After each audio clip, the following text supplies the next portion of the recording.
pangkat Collins at Pascal.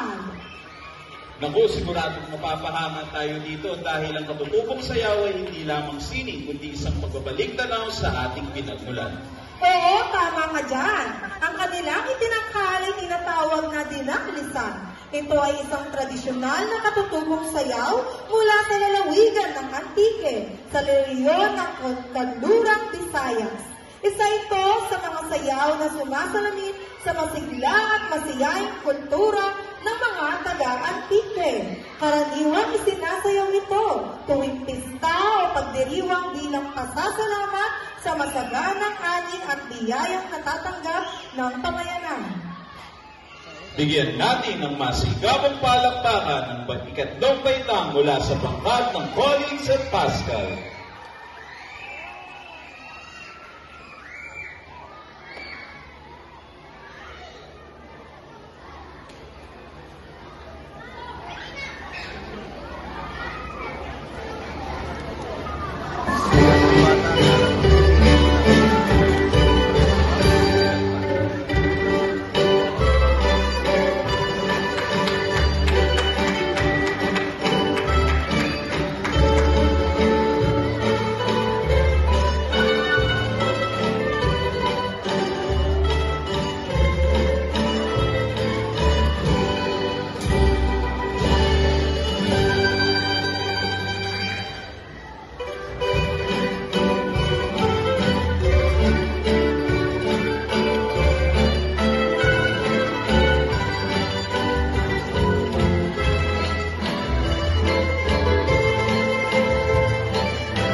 Talaga namang ramdam na ramdam ang diwa ng kultura Pilipino. Tama ka dyan. Bigyan naman natin ng isang masigabong palakpakan ang ikatlong baitang ng pangkat Pascal at Collins.